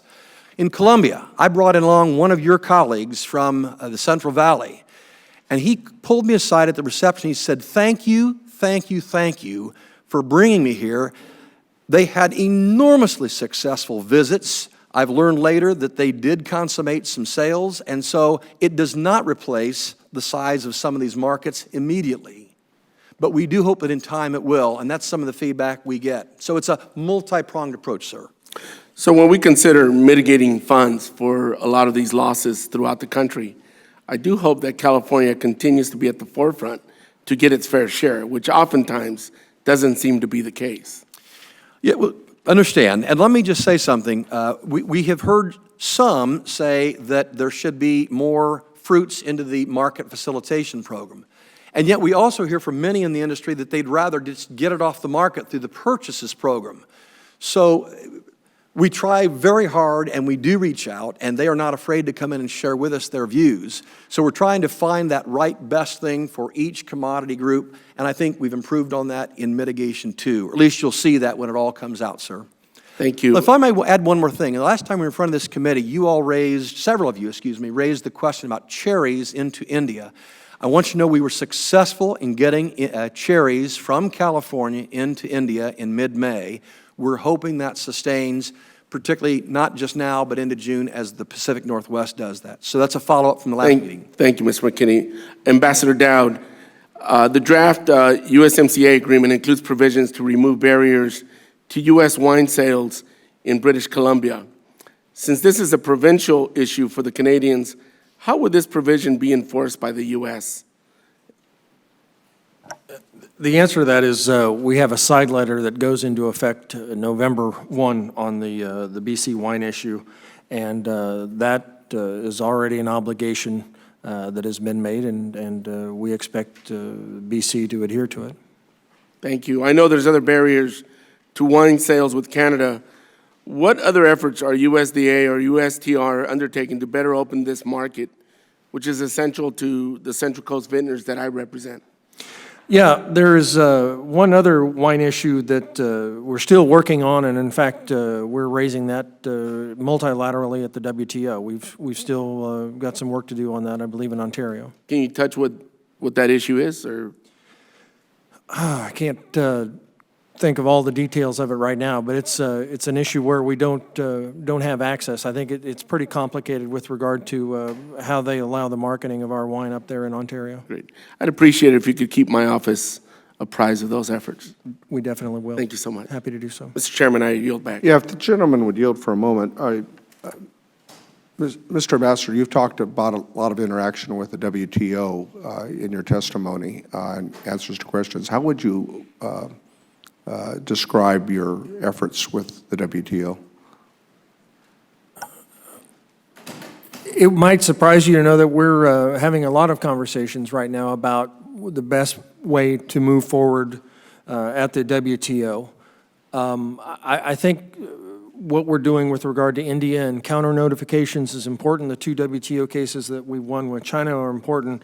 Those are the two countries that we're focusing on here to help people understand that we have got a lot of work to do in terms of transparency, in terms of helping countries understand that the expectation in the United States is to fulfill their commitments. So do you think it's been successful? I think we've seen definite progress in helping people understand that the U.S. isn't the bad guy all the time. Is it There are true a lot that of we've challenges won around over the world. 80% of the cases before the WTO? What's that? Is it true that we've been successful in over 80% of the cases with the WTO? I think that is accurate, and I think we are actively looking at where we can pursue additional cases. Well, I think that's good. The gentleman will now, the chair will now recognize our next member, and that is Mr. Hagedorn from Minnesota. Thank you, Mr. Chairman. I appreciate you holding this hearing. The great state of Minnesota. Thank you. Yes, it is. We invite you up anytime. Ambassador, Undersecretary, nice to see you again. We've had conversations in the past about these issues. And my message to you and to anyone in the administration, including the President and Secretary, I've spoken to them personally, is that we appreciate the work that you're trying to do here to expand our markets, to drive down barriers. It's critically important to our farmers. They really would like to see progress across the board. We understand that China's a tough customer, but you know, sometimes we have to deal with what's at hand, and I think what's at hand right now, as we've heard, 900 ag groups across the country say, we need this United States-Mexico-Canada agreement. It's critically important. I hear that in Minnesota, not just in our southern Minnesota district, but all across. All the ag groups say the same thing. We need to get this done. The president of our Farm Bureau, Kevin Papp, is here today. He's delivered that message personally. Heck, he's here today to deliver it again. And I tell you, we put together a letter I did with Congressman Emmer and Congressman Stauber recently, and we sent it to the president, to the speaker. We said we support the agreement. It's going to be great for Minnesota, not just for agriculture, but mining, manufacturing, medical, on it goes. And that we need an expeditious vote. And if we can't get this agreement through and build momentum, then how do we expect to accomplish anything with China, Japan, the EU, and others? So we appreciate what you're doing. Our message is keep working hard. Let's get those agreements and knock down the barriers and make that happen. Now, you've been doing some work recently in Colombia. That's great. I think we're trying to expand Turkey into places like Colombia and Thailand. We're working very hard. You're doing a good job with Japan. I know your beef has been excellent. You're trying to do more with pork. We appreciate that. But one country that kind of stands out to me is Taiwan. We do a lot for them. I'm a big supporter of Taiwan and relations that we have with them. The United States is very generous when it comes to helping them defend their country, but they won't purchase our pork products. And I happen to represent a district, I think, second largest pork producer in the country, maybe after Mr. Rausser's #1 over there. What can we do to expand our markets to that country? You know, that's a topic that we talk about quite often in our office, and how do we engage with Taiwan in a proactive and productive manner. I believe there is a conversation going on here this week on that topic, and we continue to have those conversations all the time. We really need to work with Taiwan on the ractopamine issue, and it's a longstanding issue that we will continue to engage on. A lot of our farmers, though, are in compliance with what they're looking for, and yet we still don't have access to their markets. So, again, whatever you can do to keep pushing that, and our office would be a resource to you, whatever we can do to help out. Now, I am for free trade, open trade, reciprocal trade, whatever you want to call it, but when the other side cheats or does things to undercut U.S. interests in our companies and agribusinesses, that's not right. Recently, I testified on behalf of a company from our district, Cambridge, that make fine quartz products. And the Chinese have been dumping into America, trying to put them out of business. I think, at that point, we have to step up and make sure that the Chinese are penalized for that. Similarly, a company that just purchased Schwann, CJ America, they have a product, a feed additive, that they're having troubles with because China is now dumping into the United States. Are you aware of that, and what types of work are you doing to try to minimize that or to even the playing field? We, Undersecretary Mckinney and myself and ourselves, we've really worked on the offensive side of the ball with regard to China. I would appreciate working with you on this issue of imports coming in from China to learn more about it and work with you to see what we can do to help. We'll make this letter available to you. And Mr. Chairman, may I submit my letter that we sent to the President? Without objection, we'll submit the letter for the record with unanimous consent. If I could just add one thing, without getting into great depth, feed additives was one topic that included a lot of time in our discussions with China, and that was really their approval of our feed additives. So I too would like to see the specific letter. I'm not sure, maybe we know about it, we may not, but I want you to know that was one that got a lot of attention in the discussions. Thank you. With that, I yield back, Mr. Chairman. Thank you. All right, the gentleman yields back the balance of his time. The chair will now recognize the gentleman from California, Mr. Harder, for 5 minutes. Thank you, Mr. Chairman. And thank you, Undersecretary Mckinney and Ambassador Dowd, for your testimony. I appreciate your knowledge on the state of trade for all the agricultural products and markets in the U.S. and across the globe. As you both mentioned in your opening statements, trade with Japan is a high priority for this administration, and it's vitally important for our farmers. And I think developing a trade agreement that generates new market opportunities is critical, but I also want to make sure we don't lose sight of our current sales and what we're actually doing to increase those. Many of my constituents see other countries who have made agreements with TPP countries gaining advantage of multilateral trade economies. And I want to make sure that the U.S. is not facing economic disadvantages in such a trade deal.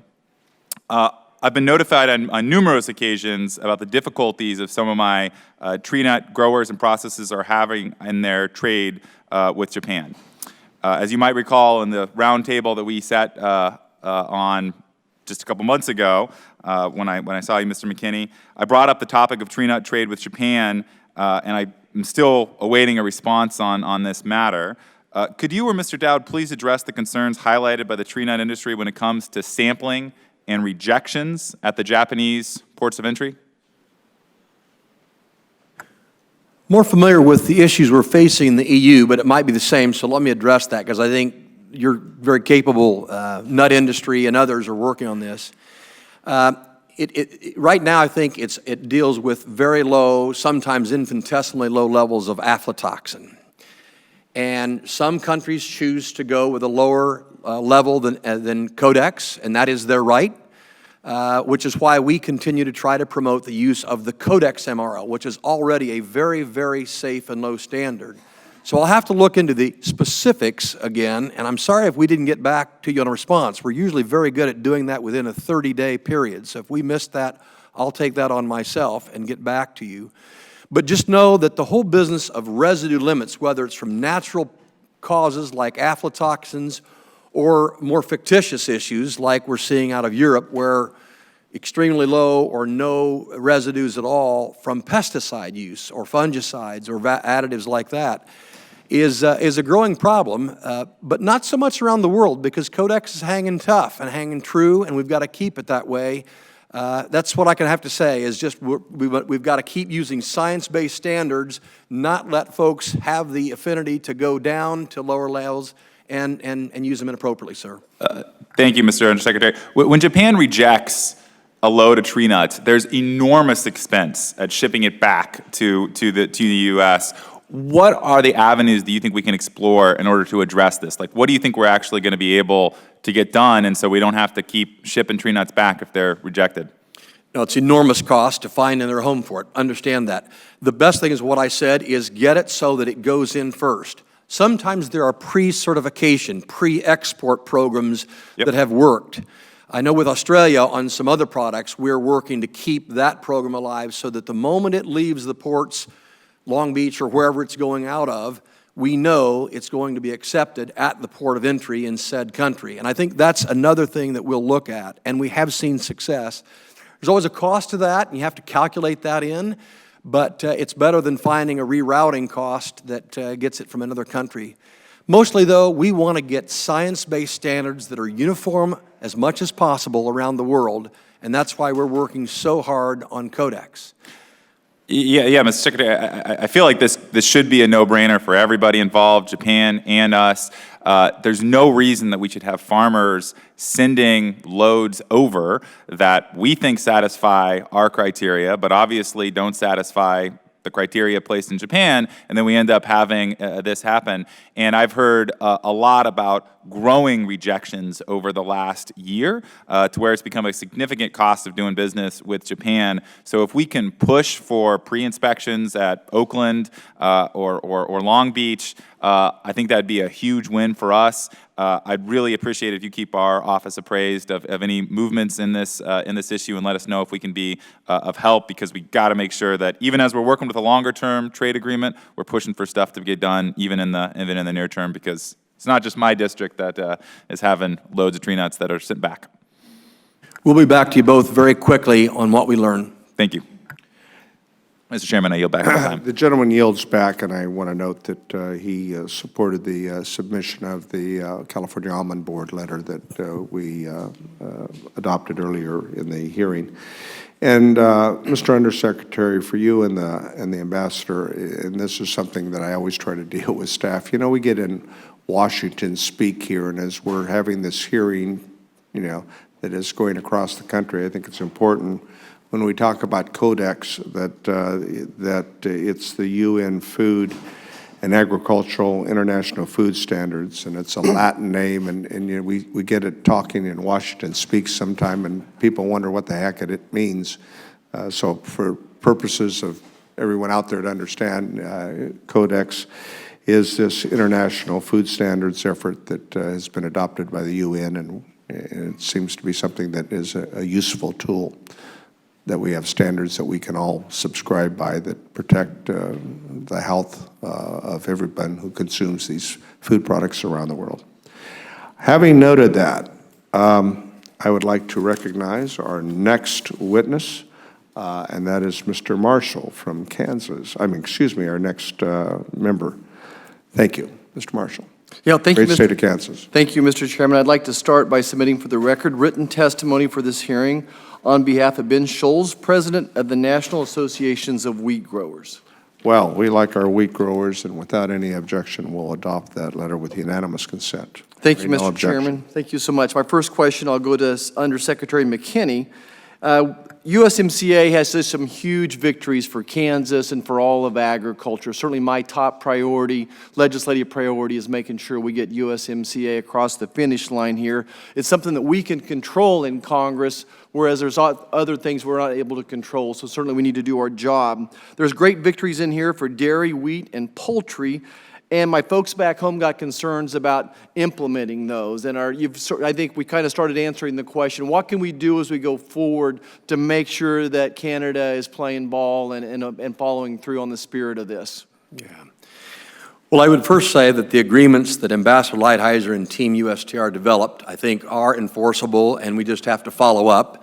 More specifically, we've got an A-team on the ground in terms of the Foreign Ag Service in the embassy, and we hear from them. They hear from their constituents in the U.S. So it's just a matter of watching the markets to see and make sure that they comply. But every sense I got, and we've had many discussions, both of us, with our friends in Canada, is that they fully intend to do that. So I hope we don't have to look back and say, oops, they didn't comply. We have a sense that they will do that. Okay, I'll move on to Ambassador Dowd. Let's talk about China beef and non-tariff related trade barriers that we have going on there. You've kind of alluded the ban on growth promotants, hormones, and beta agonists. But just overall, there's quite a few other, just 47% total in tariffs now on American beef going in there. A large chunk are non-tariff. What are we doing to work on the non-tariff barriers right now? Well, that's been an enormous topic of conversation, as I indicated, across a huge number of commodities. But on the meat side of the equation, it is interesting to note that in the month of April, the latest trade data, China imported an all-time record $1.17 billion in a month of beef, pork, and poultry. The U.S. share of that was $36 million. Yeah.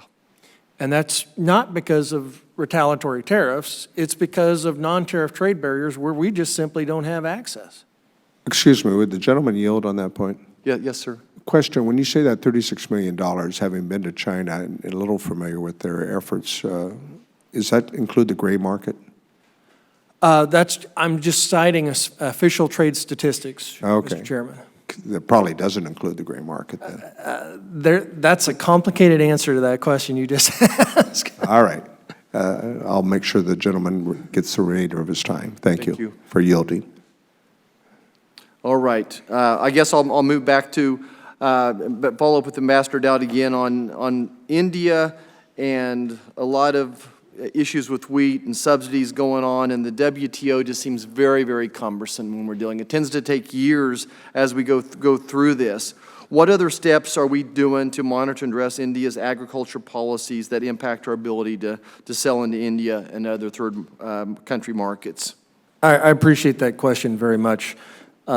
In terms of what we are doing or what we have done with the counter notifications to India has been a very, very important development. India indicated to the WTO, they reported what their subsidies were.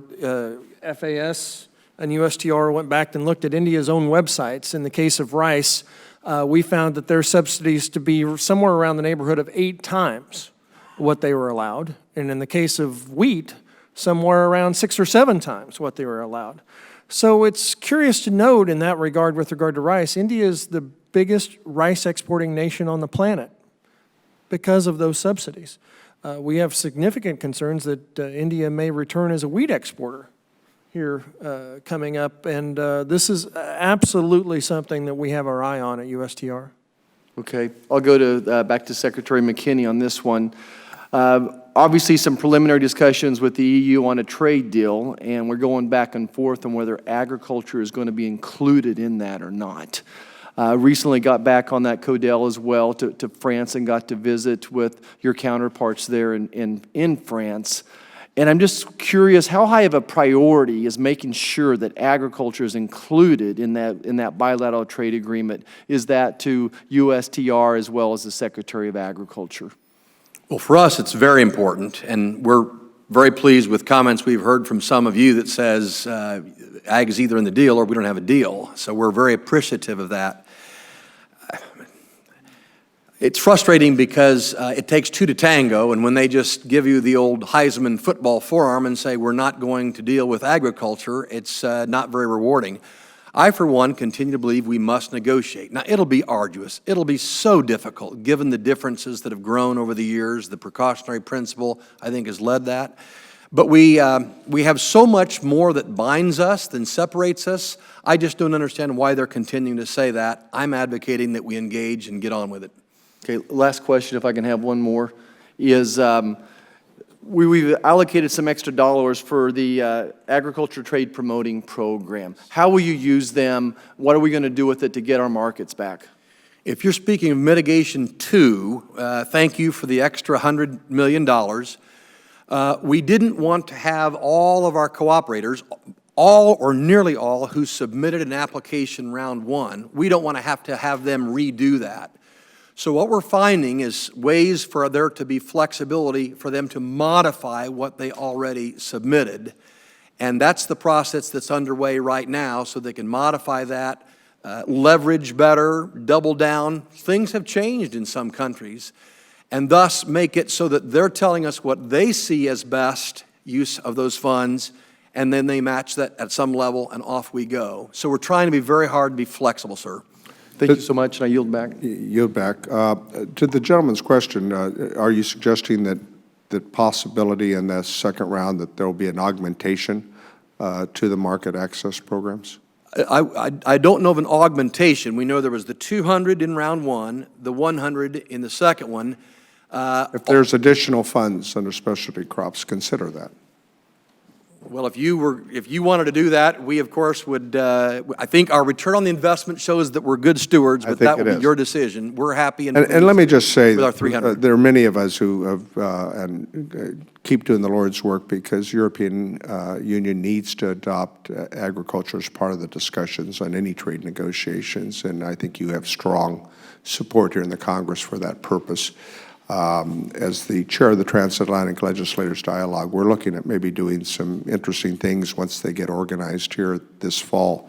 It may be holding some actual committee hearings with the European counterpart and ours, both here and in Europe, and have witnesses and really get them engaged in a way that gets beyond the politics that they have to deal with as well as ours. All right, the chair will now recognize the gentlewoman from Connecticut, Ms. Hayes, for 5 minutes. Thank you, Mr. Chair, for holding this critical hearing, and thank you to Mr. Mckinney and Mr. Dowd for being here today. It's fitting that we're having this hearing during National Dairy Month. The importance of the dairy industry cannot be understated, and the dairy industry is one that is extremely important to me.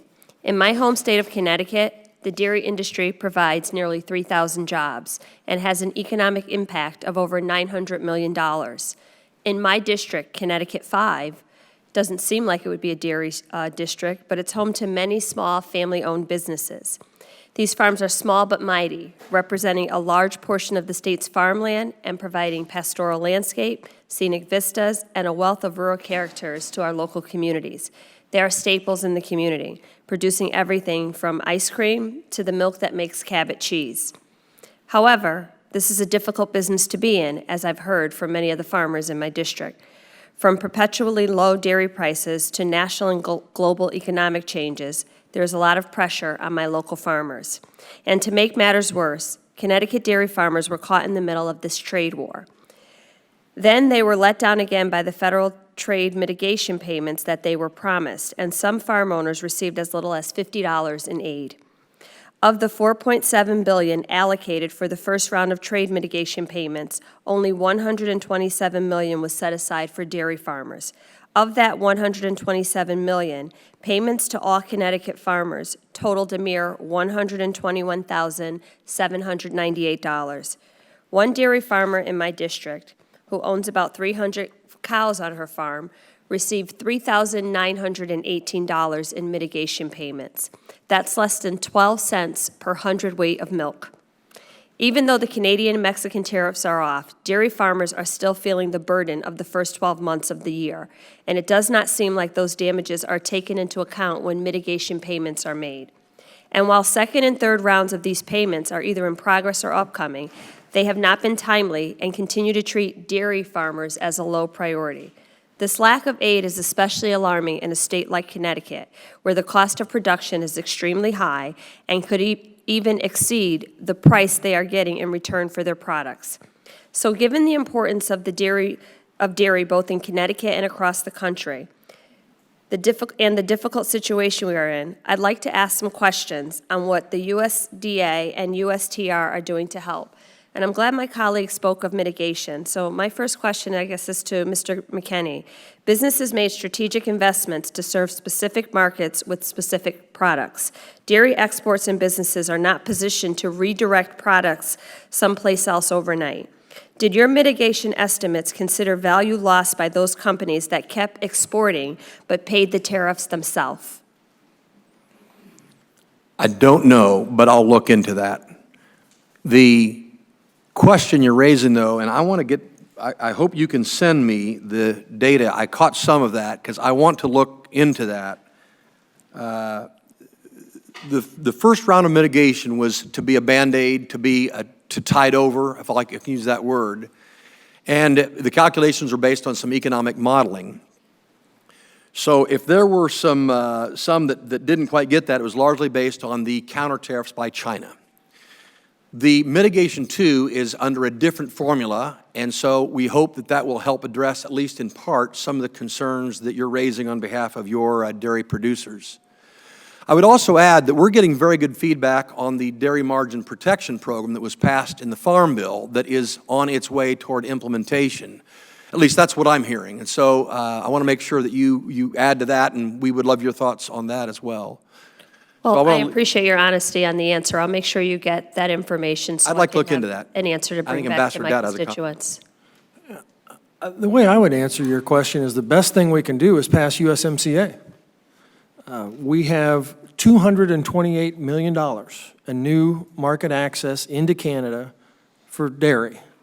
And your Connecticut producers will benefit significantly from that. And that includes, I think you mentioned ice cream. We have new U.S.-specific tariff rate quotas for all kinds of dairy products, including ice cream into that. So that's the best thing we can do for these producers is provide new marketing opportunities, and that is precisely what we've done in really an unprecedented fashion with USMCA in dairy into Canada.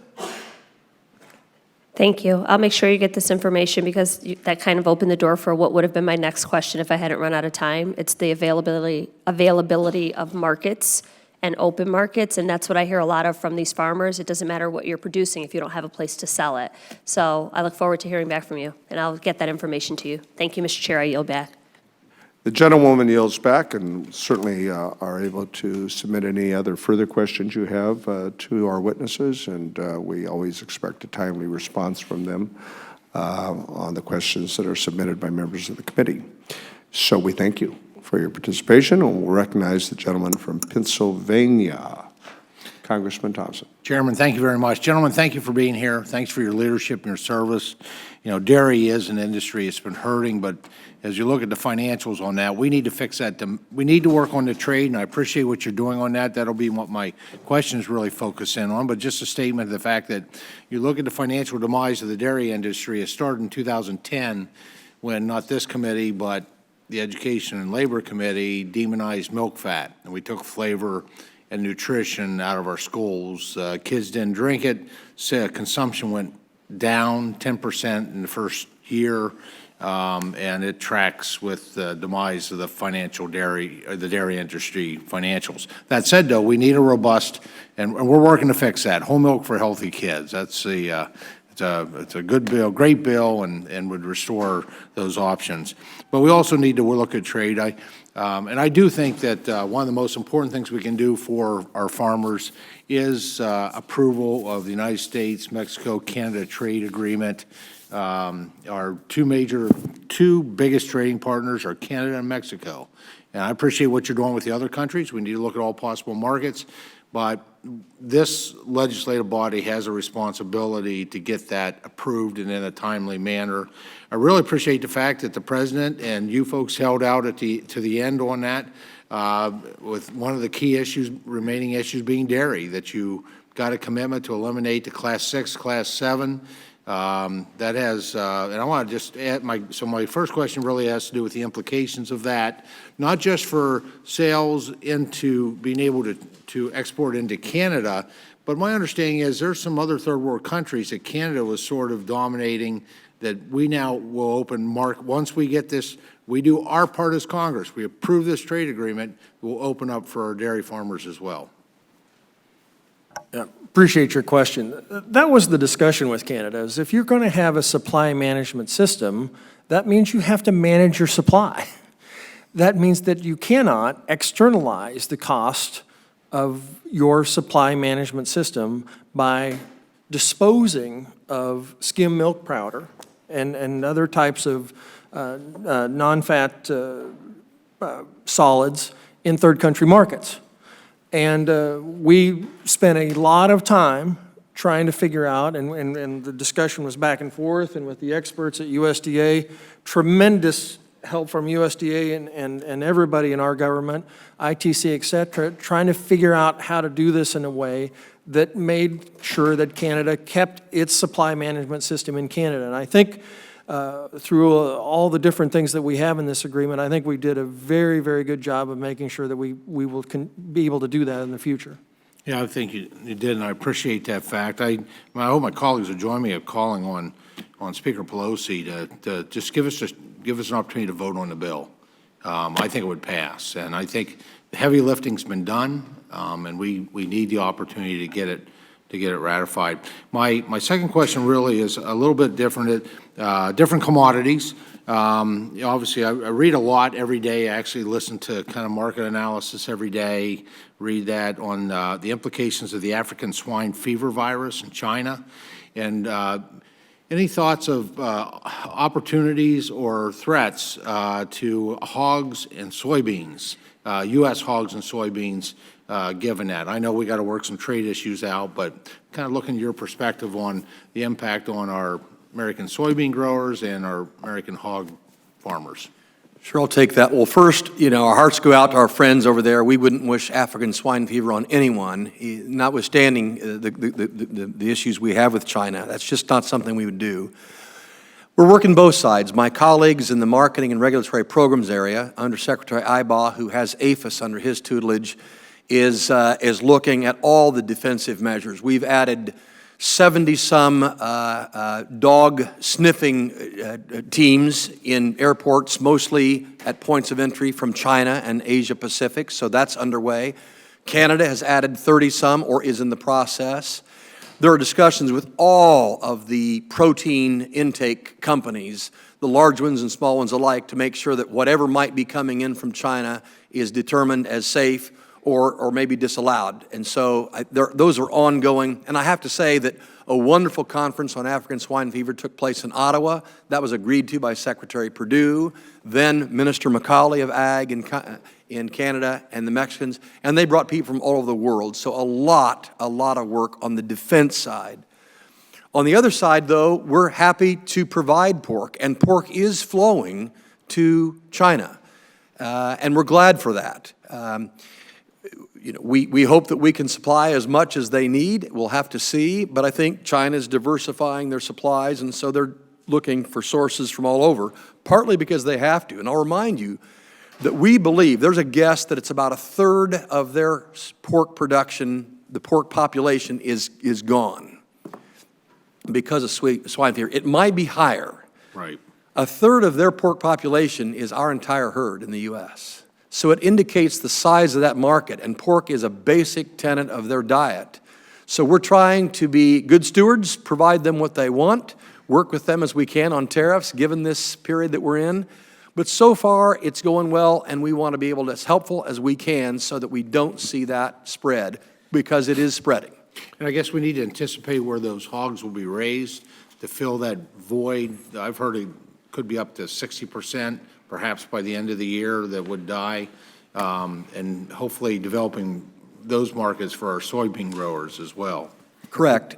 We work very closely with USEC, the U.S. Soybean Export Council, among other protein suppliers, and we're looking. They've been going, as we have, to other new markets because there will be a bit less, not quite as much as many are saying, but there would be a bit less protein intake just because the pigs aren't there to purchase. Mr. Secretary, the chairman's been very generous with everybody's time, including your time. You're always generous here. What can I say? I try to be. So, but the time has expired from the gentleman from Pennsylvania, and I'm sure there's more places for that pork production to take place in Pennsylvania and elsewhere. So, but the chair will now recognize the gentleman from the great state of California and the beautiful Central Coast that he represents, Congressmember Panetta. Thank you, Mr. Chairman. I appreciate this opportunity to have this hearing. Gentlemen, welcome. Thank you for your time. Thank you for your preparation for being here, and of course, all your service to this country. I appreciate what you guys are doing. As many people here in this room know, and you may not know, I come from as you heard, Central Coast of California, also known as the salad bowl of the world, dealing with a lot of fresh fruits and vegetables. That's pretty much all we got.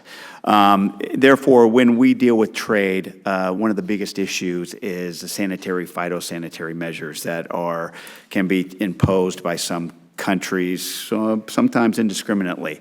And I was wondering, Ambassador Dowd, what you can do to make sure that trade decisions around these types of products, those types of decisions, are based on sound science. And I know that USMCA is actually kind of hits on that as well and focuses on that. Go into a little bit about that, if you could. Well, I think in terms of USMCA, where we've really focused on that is in terms of biotechnology.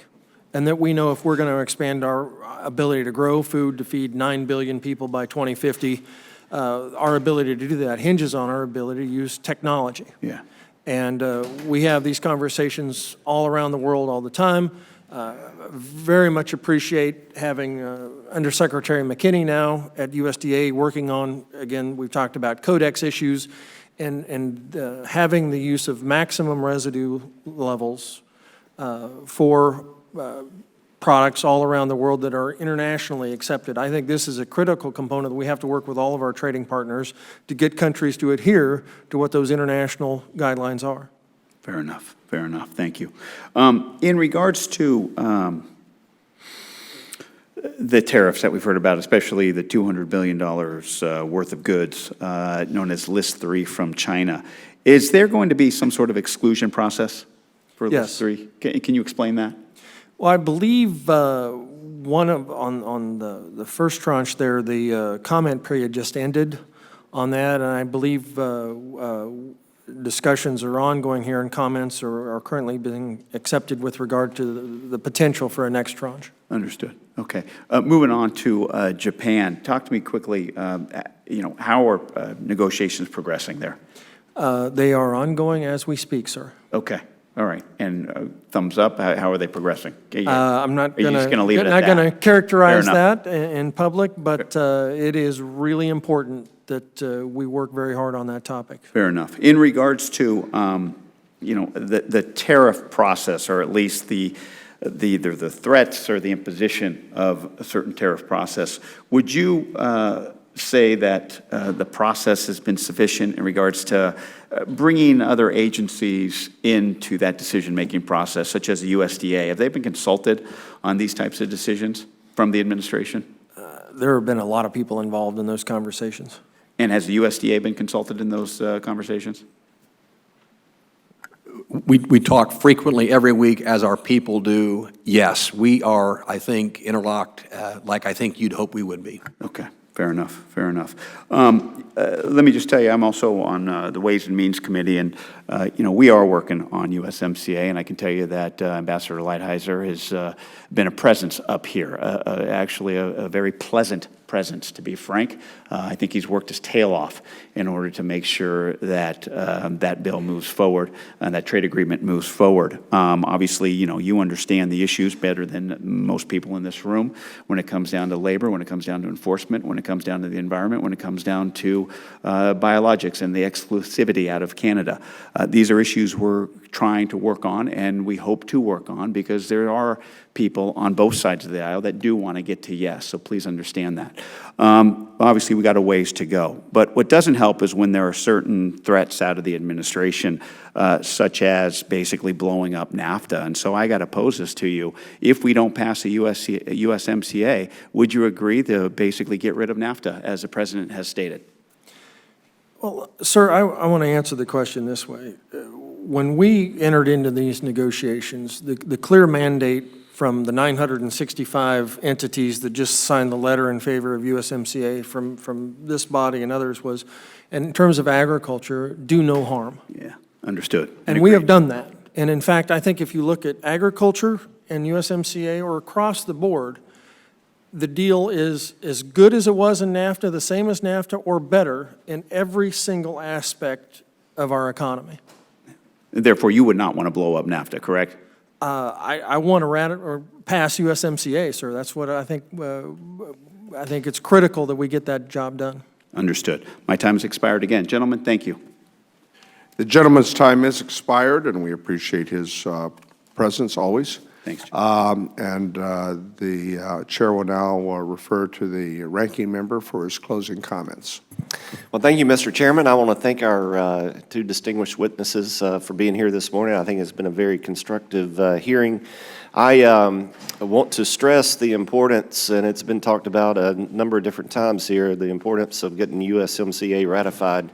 We've got to get that done. I particularly want to thank both of you, particularly you, Greg, for your great work in negotiating on this deal, particularly the inclusion of dairy.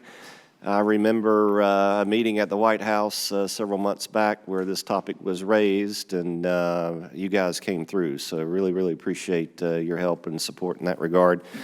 And of course, both of you know the specific issues of my state, and I won't belabor that. Appreciate your efforts there. And then one final thing, Mr. Chairman, I want to mention that's just as important as trade, and just my editorial comment, we have got to get something done for our farmers so that they can get workers. One of the big issues that we deal with day in and day out, every employer tells me they can't find a quality workforce that they need, really having a hard time getting labor, and it is especially acute, and it always has been, but I think more so now than ever before. It is especially acute for agriculture. We got folks coming across the border through a variety of means, but yet through the legal H-2A channel, they're stuck over there for 7 weeks, 8 weeks, 9 weeks, delayed, and our farmers can't get their crops out of the field. So anyhow, that's just my editorial comment, and I think it's just imperative we focus a lot of attention on that as well, as in addition to all the other great responsibilities that you have. And I know that's not specifically under your purview, but to the degree you can stress with everybody and anybody that you know, we got to get this labor issue fixed, and Congress has not done its job either. But it's a really critical issue. I yield back. Thank you, Mr. Chairman. The gentleman yields back, and the chair always appreciates the ranking member's constructive efforts as it relates to our subcommittee's efforts. The chair also wants to thank our two witnesses today, the Undersecretary and the Ambassador. You have ably made your case and have answered the questions as best you can. The fact of the matter is that I think we all want to see success in achieving the goals of good trade agreements on behalf of American agriculture. Clearly, there is no difference, I think, on that point or separation.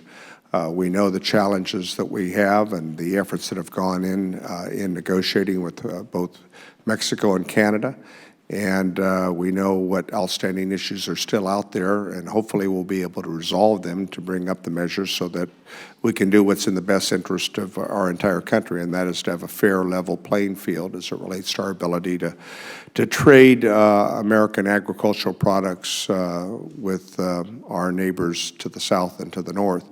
China, of course, continues to be a vexing issue, and we know that there are other issues that are more challenging than the agricultural elements that we discussed here today that are part of a larger overall agreement, because China has been a bad actor, and their lack of compliance with the WTO is well known. I was pleased to hear the ambassador indicate that the WTO has been a successful entity in negotiating a host of disputes that we've had over the years. I believe it is, and we need to make our nominations to continue the WTO's efforts. Let me just close by saying that our goals are the same. We have differences as it relates to how we get there in terms of our strategies. But our goals, I believe, are the same, and maintaining predictability and civility in this effort, as the two of you have demonstrated this morning, I think is the key, because we can agree to disagree on various factors, but as long as we are predictable and civil in our case and the enthusiasm that the Undersecretary always exudes, it takes us a long way in terms of achieving those goals. So this subcommittee will continue to perform its oversight and work with all of the parties on a bipartisan effort to try to ensure that, in fact, we can be successful on behalf of American agriculture. So with that, the subcommittee is now adjourned. And under the rules of the committee, the record of today's hearing will remain open for 10 calendar days to receive any additional material and supplementary written responses from witnesses to any question posed by the member. And if I don't say those magic words, the staff really gets upset with me. So I've now covered my base, and the subcommittee is now adjourned.